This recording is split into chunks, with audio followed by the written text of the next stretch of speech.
Il est midi, bonjour à toutes et à tous et merci de nous rejoindre pour ce journal qu'on entame avec les titres de l'actualité.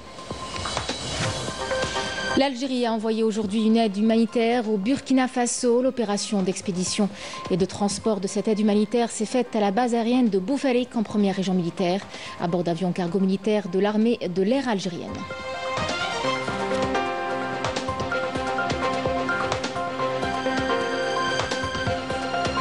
L'Algérie est en tête de la lutte contre le financement du terrorisme. Le Conseil de sécurité des Nations Unies adopte les principes directeurs algériens, un cadre inédit pour l'abus des technologies par les groupes terroristes. Nous reviendrons par la suite sur les nombreux crimes commis par la France coloniale, les enfumades et les essais nucléaires lancés il y a 65 ans, des faits occultés, des événements qui marquent une page sombre de l'histoire coloniale.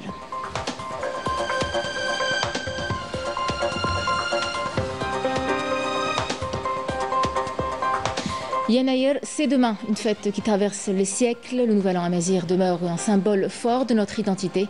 Célébrée aujourd'hui avec fierté, cette fête nous connecte à nos racines millénaires et à des valeurs profondément enracinées. Nous nous rendrons dans plusieurs villages. Mesdames, Messieurs, bienvenue à vous. L'Algérie a envoyé aujourd'hui une aide humanitaire au Burkina Faso. L'opération d'expédition et de transport de cette aide humanitaire s'est faite à la base aérienne de Boufarik, en première région militaire, à bord d'avions cargo militaires de l'armée de l'air algérienne. Cet élan de solidarité vise à renforcer les liens d'amitié et de coopération entre les deux peuples frères algériens et burkinabés. Je vous le disais en titre, l'Algérie marque un tournant décisif sur la scène internationale dans la lutte contre le financement du terrorisme. Le Conseil de sécurité des Nations Unies adopte les principes directeurs de l'Algérie, un cadre inédit pour contrer l'usage abusif des nouvelles technologies par les groupes terroristes. Une avancée qui consacre l'expertise reconnue de l'Algérie dans ce domaine et son rôle de leader mondial dans cette bataille. Retour sur cette nouvelle victoire diplomatique avec Sabrina Keshroud. Au terme de la première année de son mandat au Conseil de sécurité des Nations Unies, l'Algérie laisse déjà une empreinte significative dans l'architecture internationale de lutte contre le terrorisme. L'adoption des principes de l'Algérie sur le financement du terrorisme par les nouvelles technologies constitue un héritage tangible de l'action algérienne, marquant une contribution historique de notre pays à la paix et à la sécurité internationale. Les principes répondent à la préoccupation de savoir comment empêcher les terroristes d'exploiter les nouvelles technologies financières émergentes, tout en préservant les avantages de ces innovations pour le développement économique. Le fait que ces principes soient officiellement décrits au nom de l'Algérie représente non seulement un succès diplomatique majeur, mais aussi un héritage diplomatique de la mission de l'Algérie au Conseil actuellement. Le document adopté propose une approche globale structurée autour de 4 piliers stratégiques. L'analyse des risques émergents, l'adaptation des cadres réglementaires, le renforcement des mécanismes de détection et l'évaluation systématique de l'impact des mesures adoptées. Cette architecture reflète la vision algérienne d'une réponse équilibrée aux défis sécuritaires contemporains. Fruit d'un processus de négociation intense d'une année entière sous la présidence algérienne du Comité contre le terrorisme, cette réalisation diplomatique majeure vient s'ajouter aux précédentes réalisations durant le mandat de l'Algérie au Conseil de sécurité, en établissant un nouveau cadre international pour affronter les défis posés par l'évolution rapide des technologies financières. L'adoption de ces principes directeurs est également le résultat d'un travail rigoureux et collaboratif, non sans compromis laborieux, impliquant des consultations approfondies entre experts de différents pays et la coordination au cordeau avec les structures nationales de chaque État membre. Avec un enjeu, garantir une cohérence avec les standards internationaux. En effet, la démarche que recouvrent ces tout nouveaux principes de l'Algérie se caractérise par son niveau technique élevé qui aura donné lieu à des efforts supplémentaires afin de concilier innovation, sécurité et respect des souverainetés nationales. Dans cet exercice, l'Algérie a démontré une fois de plus sa capacité à mobiliser et fédérer les acteurs internationaux autour de principes fondamentaux qu'elle aura su concilier avec les avancées technologiques et les impératifs sécuritaires. Dans l'ère du moment, les principes directeurs de l'Algérie répondent à une préoccupation croissante de la communauté internationale face à l'utilisation abusive des innovations financières par les groupes terroristes. L'approche globale et équilibrée que l'Algérie propose permet de préserver les avantages des nouvelles technologies tout en renforçant les capacités des États à prévenir et combattre leur détournement à des fins terroristes. L'engagement constant de l'Algérie dans la lutte contre le terrorisme et son rôle de leader dans ce domaine se retrouvent ainsi consacrés par l'inscription de ces principes dans le corpus des documents officiels du Conseil de sécurité. Effet non négligeable, une telle réalisation constitue un legs durable du mandat de l'Algérie au Conseil de sécurité, gravant dans le dur pour toujours l'expertise incontestable de l'Algérie dans ce domaine et sa capacité à mobiliser la communauté internationale autour d'enjeux sécuritaires majeurs. L'Algérie a appelé à la tenue de consultations à huis clos au Conseil de sécurité le 17 de ce mois sur la situation grave et dangereuse à laquelle l'Office de secours et de travaux des Nations Unies pour les réfugiés palestiniens fait face dans les territoires palestiniens occupés. L'Algérie a également sollicité le commissaire général de l'UNRWA, Philippe Lazzarini, pour un briefing devant les membres du Conseil. Rappelons que l'Algérie préside le Conseil de sécurité de l'ONU pour ce mois de janvier. Cette place que l'Algérie occupe aujourd'hui puise ses racines dans une histoire marquée par des luttes et sacrifices. Parmi ces pages sombres et douloureuses du pays, celle des enfumades, un épisode de répression et de violence imposé par l'armée française en Algérie contre une population sans défense. Ce midi, Emel Nebech nous plonge dans cette réalité souvent méconnue et nous éclaire sur l'ampleur de cette tragédie. Regardez. Dès son invasion de l'Algérie en date du 5 juillet 1830, la France a œuvré à anéantir la population et à déconstruire l'identité algérienne, en se lançant dans une guerre féroce menée par des officiers dépourvus de toute humanité et honneur. L'objectif de ces razzias est effectivement de détruire les infrastructures économiques, sociales des populations qui ont été radiées. C'est pourquoi je pense qu'effectivement, elles doivent être qualifiées d'armes de destruction massive et de destruction massive des infrastructures, l'ensemble s'inscrivant dans un projet qui est un projet à la fois militaire, politique, un projet qui concerne également les populations, l'objectif étant, comme on le dit à l'époque, et les choses sont dites à la fois par les militaires et par le pouvoir politique, l'objectif étant de refouler les populations indigènes, refouler les populations indigènes pour faire place nette, comme on le dit à l'époque, pour pacifier les territoires ainsi conquis, l'objectif étant par la pacification de ces territoires, de permettre à des colons européens et français de s'installer dans des territoires où l'on pense que la sécurité des biens et des personnes, la sécurité de leurs biens et de leurs personnes sera effectivement assurée parce que les populations indigènes, comme on le dit à l'époque, auront été chassées par la force. Pire encore, quand ils commettaient leurs crimes sur une population civile désarmée et sans protection, ces militaires sont récompensés et promus par l'État français.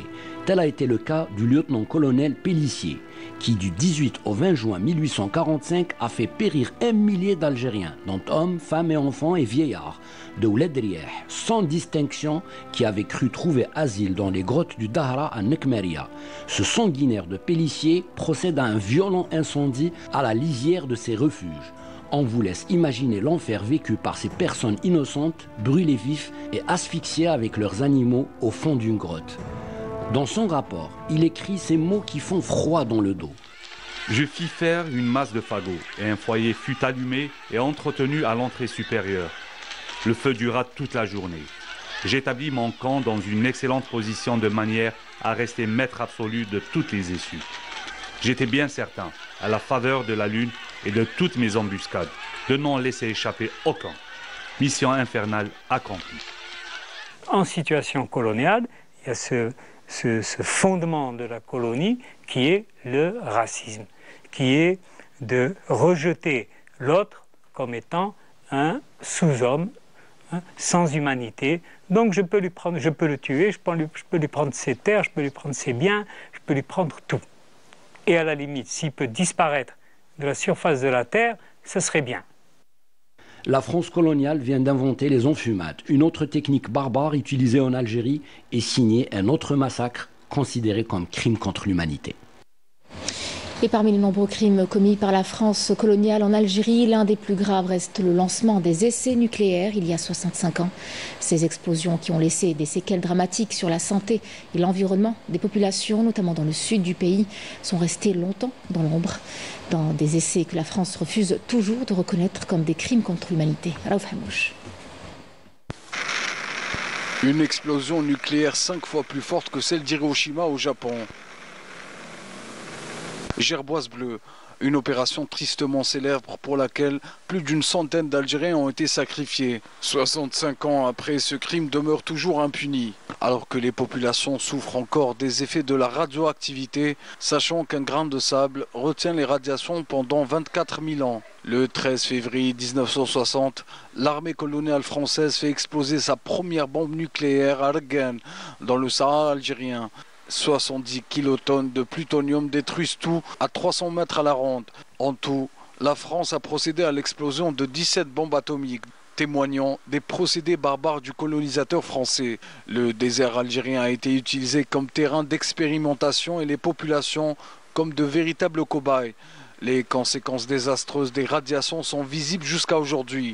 Différents types de cancers, stérilité, malformations congénitales, avec un risque accru d'une transmission aux générations futures, résultant d'une exposition au rayonnement radioactif. À ce jour, la France persiste dans son refus de remettre les archives, ainsi que les cartes topographiques des lieux d'enfouissement des déchets nucléaires et celles de la délimitation des zones contaminées pour éviter de nouvelles victimes, et s'obstine jusqu'à aujourd'hui à ne pas assumer sa responsabilité morale et juridique. Malgré toutes les tentatives de déraciner l'identité profonde du peuple algérien, ces efforts n'ont jamais eu raison de la force et de la résilience de notre culture, nos traditions bien survécues. Parmi elles, Yen Ayel, que nous célébrons demain, dimanche. Les festivités officielles ont déjà été lancées hier dans la ville de Timimoun, dans le sud du pays. Un riche programme a été concocté pour mettre en lumière les traditions locales de l'Oasis Rouge. Un événement qui unit toutes les générations autour de cette fête emblématique. Notre envoyé spécial à Timimoun, Saïd Ameyouf. Timimoun, l'Oasis Rouge, est réputée pour sa célèbre place Bebe Soudan ou la Porte du Soudan, ayant constitué jadis le premier noyau de la naissance de la ville. Toute une symbolique abritant aujourd'hui le marché de Yenayer, qui se veut un concept à même de propulser l'artisanat et le pur produit ancestral puisé dans les us et coutumes. Je représente la région de Tizi Ouzou. Dans le domaine la robe traditionnelle Tizi Ouzou, par exemple. Et puis j'ai d'autres aussi produits comme l'huile d'olive, les figues sèches berbères, le miel, le khel, tazolt comme on dit nous en kabyle. J'espère que ce métier puisse durer dans le temps et d'être éternellement transmis de génération en génération. Divers produits artisanaux rivalisant de créativité et d'inventivité à même de ravir plus d'un. Je suis vraiment très touché de voir cette diversité et cette richesse donc artisanale qui constitue réellement un potentiel et un vivier du développement économique. Donc il est temps qu'on revienne à ça pour réellement donner les jalons d'un développement réel et moderne à cette Algérie. Je souhaite que cet héritage sera précieusement préservé car il est puisé dans nos us et coutumes. Et certaines traditions sont en voie de disparition, il faut à tout prix les préserver. Le souk de Yenayer a fait l'objet d'une inauguration officielle s'inscrivant dans le sillage des festivités de l'an Amazigh. L'inauguration du marché de Yenayer se veut un nouveau concept pour accompagner les secteurs du tourisme, de l'environnement et autres domaines, car la célébration de l'an Amazigh revêt une symbolique toute particulière qui est celle de mettre en valeur le patrimoine immatériel de cette énorme diversité culturelle dont regorge l'Algérie.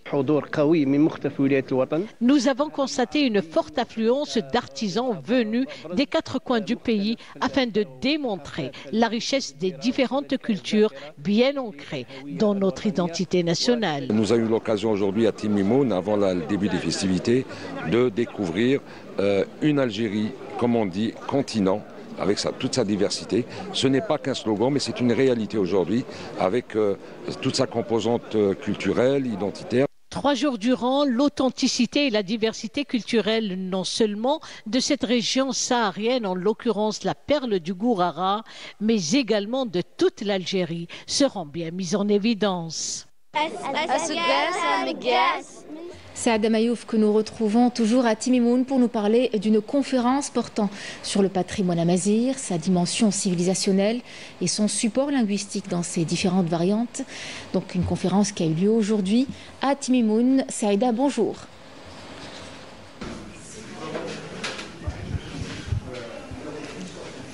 Oui, effectivement, donc, comme vous le savez, les festivités grandioses de Yennayer de 1975 se poursuivent ici à Timimoun.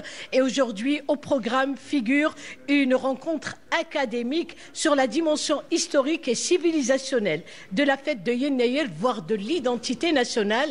Et pour de plus amples informations, j'ai avec moi le professeur Farid Ben Ramdan, qui est professeur de linguistique à l'université de Boumerdès. Donc, bonjour Monsieur Ben Ramdan. Bonjour Madame. Donc, dans quelle logique se tient justement cette conférence très importante aujourd'hui? Cette rencontre qui est une journée d'études qui est programmée dans le cadre de la célébration des festivités de Yennayer de 1975. Comme chaque année, il y a une thématique et cette année, la thématique, c'est une définition du socle algérien des références identitaires nationales. C'est-à-dire que qu'est-ce qui fait l'algérianité, qu'est-ce qui fait l'amazirité, quelle est l'identité historique de l'Algérie. Et je vous ai entendu tout à l'heure insister sur l'unité nationale. Donc il y a l'unité nationale. Qu'est-ce qui fait l'unité de l'Algérie? Tout d'abord, c'est un territoire. Il faut comprendre que ce qui fait l'Algérie, c'est le territoire. Après le territoire, il y a le peuplement, c'est une population qui a habité un territoire. Et après, il y a des éléments culturels dont, entre autres, les noms. Nous sommes à Timimoun Gourara. Si vous prenez Gourara, vous prenez tous les noms qu'il y a ici. Donc il y a une matrice des noms qui est à profondeur amazigh. Deuxièmement, nous avons discuté pour une fois pour dire quel est le socle des références. Quelles sont les références géographiques, quelles sont les références historiques, quelles sont les références archéologiques, quelles sont les références littéraires, artistiques, qui fait que l'Algérie est Algérie. Qu'est-ce qui fait que l'Algérie est algérienne? Bien sûr, avec la diversité, une diversité culturelle remarquable, une variété de langues, une amazirité dans toutes ses variantes, une richesse régionale tout à fait prestigieuse. Néanmoins, il y a des invariants.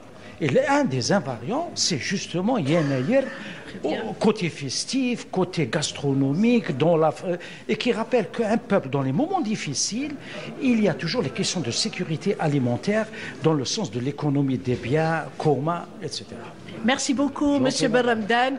Donc voilà, Yennayer, c'est justement mettre en valeur la fierté de l'Algérie dans toute sa dimension culturelle, historique, identitaire. Voilà ce qu'il y avait à dire donc, pour cette matinée. Et bien entendu, les festivités se poursuivent encore. Merci à vous, Saada Mayouf. Nous vous retrouverons lors de nos prochaines éditions. Le Nouvel An amazigh est bien plus qu'une simple célébration. C'est un voyage dans l'histoire, au cœur d'une identité millénaire et de valeurs profondément enracinées. Symbole de l'attachement de l'homme amazigh à sa terre, à ses coutumes et à ses traditions. Cette fête marque la veille de chaque année agricole. Elle porte en elle des espoirs de fertilité et de sérénité et l'occasion de rendre hommage à la terre-mère nourricière. Évocation avec Smaïl Belkhaïdia. Yennayer, Yennar ou Innar. Les dénominations changent d'une région à une autre à la faveur d'une riche diversité, mais avec le même objectif, célébrer le Nouvel An amazigh qui est farouchement enraciné dans les coutumes authentiques et originelles du peuple algérien, fidèle et jaloux de son identité ancestrale et plusieurs fois millénaire. Le Nouvel An amazigh date de l'an 950 avant Jésus-Christ. Et Yennayer se veut être une fête pour El Amazigh, cet homme libre, ancré à sa patrie, l'Algérie, que rien n'a pu déraciner de ses valeurs indubitables. L'homme amazigh attaché à sa terre, une terre qui communie avec lui en offrant chaque année ses richesses pour faire de lui cet homme libre, qui ne fusionne qu'avec cette terre pour laquelle il se sacrifie même au prix de son sang, qui abreuve sa soif de liberté. À travers les éléments incontournables de son identité, sa langue, ses habits, ses couleurs, ses traditions culinaires, ses chants, sa danse et surtout ses coutumes, l'homme amazigh a su vivre en communion avec son environnement pour perpétuer son histoire millénaire à travers les époques. Les gloires historiques puisées dans l'héritage ancestral sont un terroir inépuisable pour former une mosaïque identitaire, certes colorée par sa diversité, mais unie par son identité millénaire.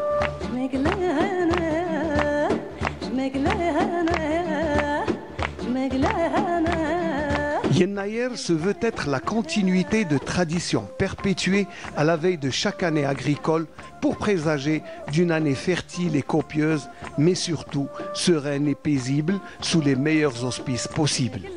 Aussi sera Inch'Allah porteuse d'espoir et de paix, comme l'ont toujours souhaité nos aïeux. Asgaz Amgaz.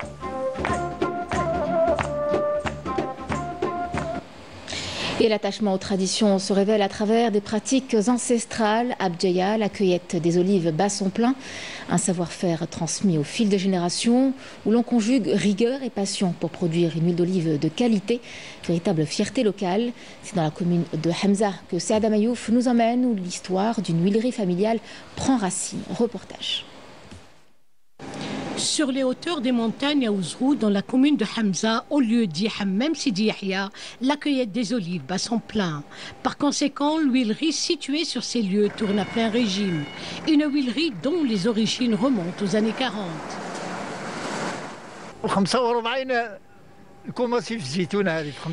J'ai vu mon grand-père fabriquer son moulin de ses propres mains dans les années 45. Il taillait les meules de pierre dans le lit de la rivière. Ce sont des images ancrées dans mes mémoires. Par la suite, la modernisation a pris le dessus et on est toujours versé dans notre métier, l'olive de notre passion. en 2021. كما شفتوا كاين دوشان هنا الداخل جبناهم وحده جبناها في البروغرام تاع فان ديارة تاع المعاونه تاع الفلاحين عندنا السوتيان تاع 4 مليون دينار ولا الدوزيام هذه جبناها دون الكادر تاع التحدي كريدي تحدي بونيفي تاع لي زانتيري لي بونيفي كي تخدم كونتينيو ما تحبش كاع عندهم une كاباسيتي كبيره à peu près 3 tonnes heure chaque chaîne. De nombreux sacs pleins d'olives jonchent le sol des alentours de l'huilerie, acheminés par les oléiculteurs dans les meilleurs délais pour le process de trituration. On fréquente cette huilerie depuis longtemps déjà. La trituration y est très rapide et on repart avec la quantité pressée de l'huile d'olive. Dès que nos olives sont récoltées et bien que le transport soit difficile dans cette zone montagneuse, on se dépêche de les triturer pour assurer leur bonne qualité. Oléifacteurs et spécialistes de la filière oléicole prônent l'utilisation des palox, des caisses en plastique spécialement conçues pour les olives, gage de qualité de l'huile d'olive contre les sacs de jute traditionnellement utilisés. Dernièrement, nous avons subi une formation avec le PASA, qui est un programme d'appui et de développement du secteur agricole. Plus spécialement, c'est l'oléiculture.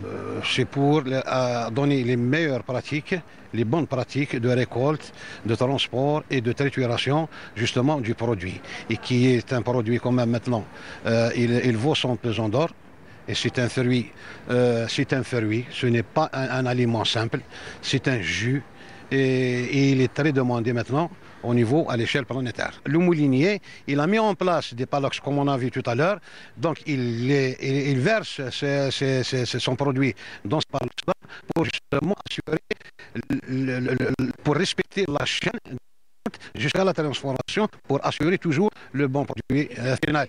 Ça permet, c'est pour éviter d'abord le tassement, parce que si on laisse le produit dans les sacs, il y a un phénomène de tassement, d'où la moisissure, puisqu'il dégage des acides et tout ce qui s'ensuit. Donc il perd les antioxydants, le goût, donc il y a le goût chômé et tout ce qui s'ensuit.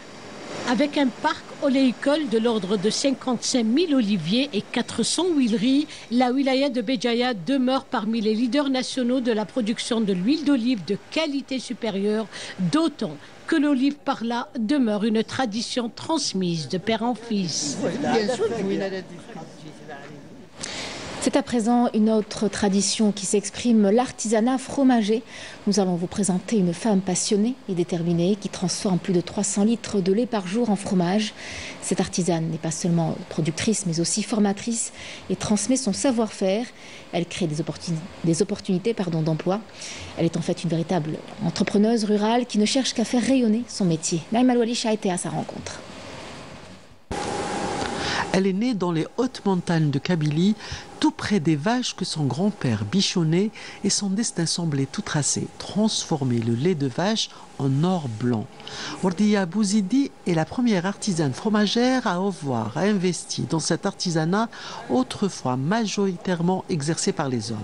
Au sous-sol de sa maison de campagne, son atelier artisanal où elle transforme plus de 300 litres de lait par jour en pépites immaculées et surtout franchement goûteuses. Il n'y a que le lait, le petit lait, le beurre, c'est tout. Mais moi, j'ai essayé d'enrichir ou découvrir d'autres produits dans du lait pour faire un fromage maison. Là, j'ai ma fameuse, la reine des fromages, parmesan, 2 ans d'affinage. C'est un bijou pour moi. Tout a commencé en 2012 lorsqu'une association lui propose une formation d'artisane fromagère. La jeune ambitieuse, qui a tout de suite dit oui, a quelques années plus tard affiné son savoir si bien qu'elle est devenue elle-même formatrice. Actuellement, déjà, je travaille avec des femmes et des éleveurs. Des femmes, ils ont des chèvres, mais malheureusement, ils ne trouvent pas où vendre le lait. Déjà, on est toute une chaîne. Je travaille avec eux, donc pourquoi pas, je ne vais pas agrandir ce projet-là. Avec Madame Bouzidi, on a initié tout un programme d'accompagnement qui est basé sur déjà la formation, l'identification des besoins, le montage de projets et monter une variété de prestations, à savoir la formation, la vente de produits de terroir et le réseautage en matière des produits de terroir sur le niveau national. Actuellement, notre réseau solidaire est basé majoritairement sur les efforts de la femme rurale, sans oublier bien sûr qu'il y a avec nous aussi des agriculteurs et des paysans. Plus qu'une simple activité, la production fromagère qu'elle connaît sur le bout des doigts est une sorte de sacerdoce pour cette femme qui compte agrandir et moderniser son atelier en créant de l'emploi et des produits de haute qualité. À Béchar, dans la vallée de la Saoura, les préparatifs de Yenayer prennent une tournure festive et chaleureuse. Les familles se rassemblent dans une ambiance conviviale qui se mêle aux senteurs alléchantes des plats traditionnels. Pour cette occasion, une variété de mets typiques seront servis, chacun porteur de sens et de symboles pour accueillir la nouvelle année avec espoir et prospérité. Sophia Bessadet. Yenayer, une fête ancestrale qui réunit toute la famille et qui se perpétue de génération en génération. Elle représente un repère historique et identitaire. La vallée de la Saoura, et à l'instar du reste du pays, célèbre cette fête dans une ambiance conviviale tant attendue. On se retrouve dans la maison des grands-parents. On prépare des plats traditionnels tels que le mardoud, msemmen, mkhalla, belboula, sfinj, makra, etc.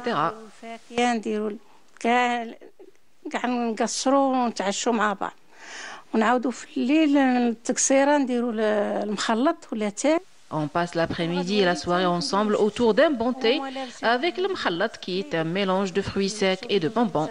Et on s'habille en traditionnel bien sûr. C'est les traditions que nous ont transmis nos ancêtres et que nous devons transmettre à nos enfants.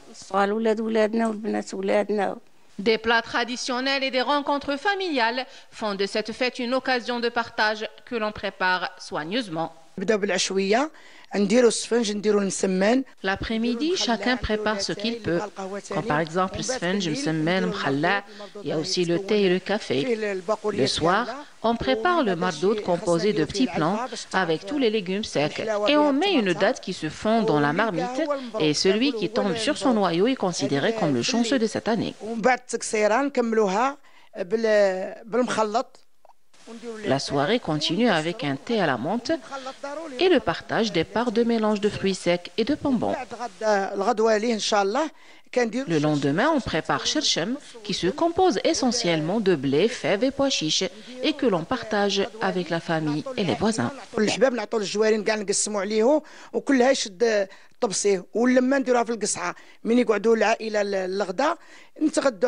Je suis heureuse de me trouver في هاد العائلة دار العائلة اللي وهاد اللمة اللي nombreuse فيها les belles-sœurs, les enfants qui portent les tenues traditionnelles, aussi les plats aussi traditionnels.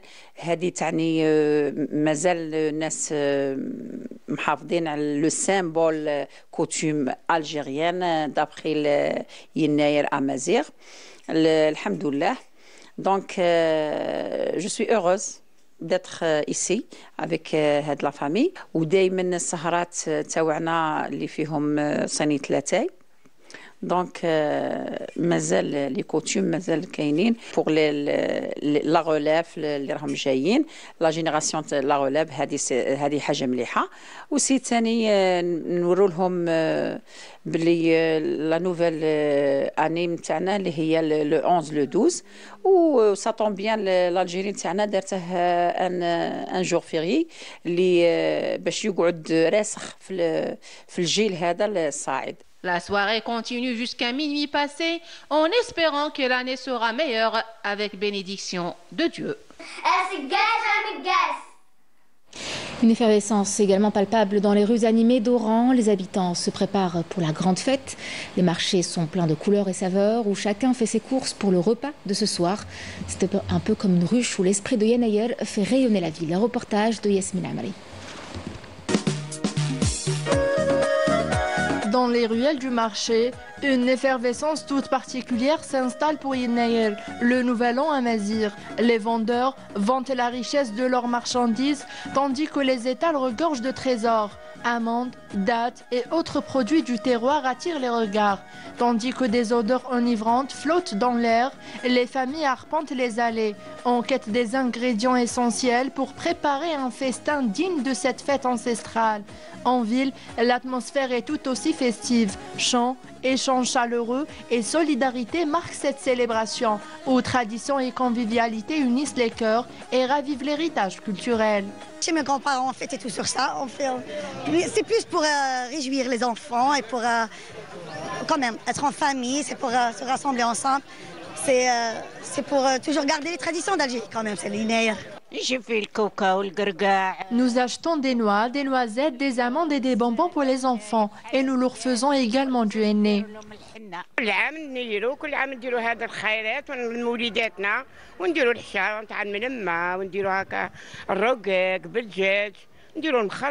Comme chaque année, nous achetons ici pour Yennayer afin de célébrer et de faire plaisir à nos enfants. Au cours de cette famille, la table est soigneusement dressée, ornée de plats typiques comme le cherchem et d'autres mets savoureux. Témoin d'un savoir-faire transmis de mère en fille, la maison s'anime de joie et de bonne humeur. Tandis que les traditions prennent vie, les grains de blé sont bénis pour garantir une année prospère. Et dans un moment plein de tendresse, les aînés jettent des bonbons sur le plus jeune de la famille. Un rituel symbolisant la générosité et les bénédictions pour l'année à venir. Ici, Yennayer n'est pas seulement une fête, mais une célébration vivante des racines et des traditions familiales. C'est le début de l'année. Donc là, notre première préparation comme plat traditionnel, c'est le cherchem. Le cherchem, il y a du blé, ce qui veut dire que on souhaite à ce que ça soit une très bonne année. Et cette tradition-là, bien sûr, nos ancêtres, comme ils nous ont donné cette tradition-là, donc nous aussi, à notre tour, on va la transmettre à nos enfants et en demandant Dieu à ce que ce début d'année soit quand même prospère, soit bénéfique et que tout le monde puisse bénéficier de cette année. Entre la convivialité des foyers et l'animation du marché, Yennayer illustre l'harmonie entre tradition collective et célébration familiale, du choix des ingrédients au rituel autour de la table. Cette fête perpétue l'héritage culturel, prêt à renaître chaque année dans les cœurs et les ruelles.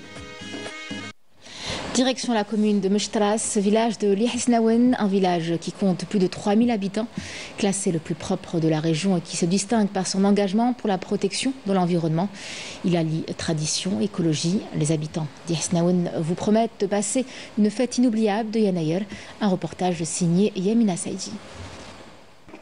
Perché sur les hauteurs verdoyantes de la localité de Mechtras, le village Lihisnaouen s'est vu décerner le prestigieux titre de village le plus propre lors de la 11e édition du concours annuel.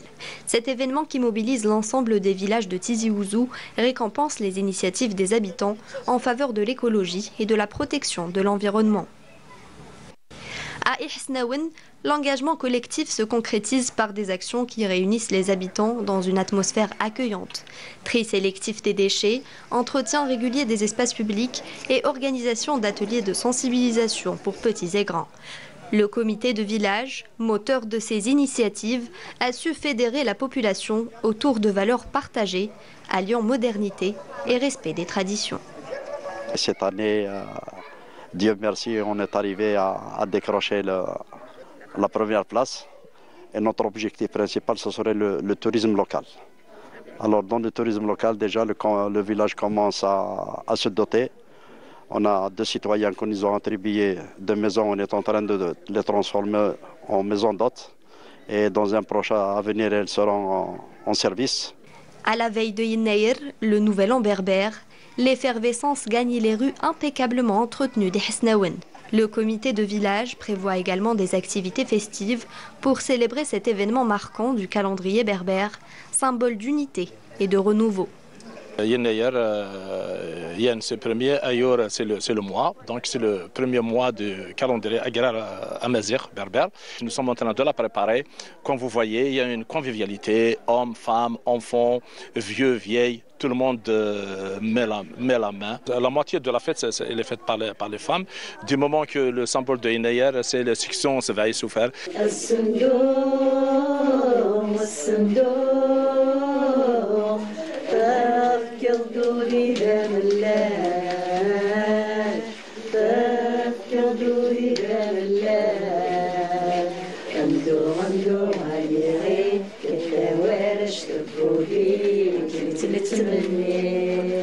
Les villageois préparent cette fête avec ferveur, mettant en avant des coutumes ancestrales, repas copieux, chants traditionnels et décorations symboliques. Pour les plus chanceux, ça sera aussi l'occasion de célébrer leur mariage. On va faire la fête, on va faire le nez pour les enfants, on va y habiller toutes les robes des Kabyles.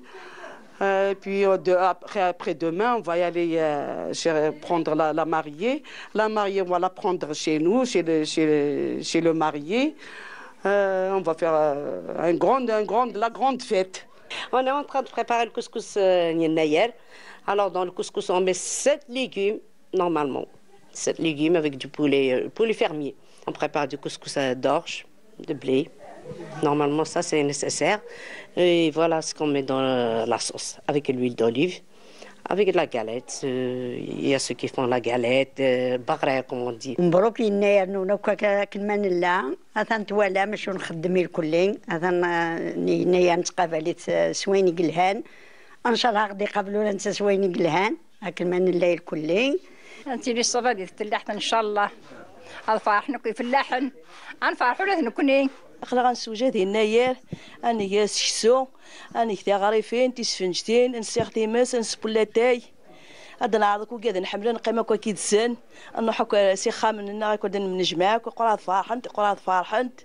Lihisnaouen est aujourd'hui bien plus qu'un simple village. Il incarne un exemple inspirant pour les autres localités voisines, prouvant que la protection de l'environnement peut aller de pair avec la préservation d'une identité culturelle riche et enracinée.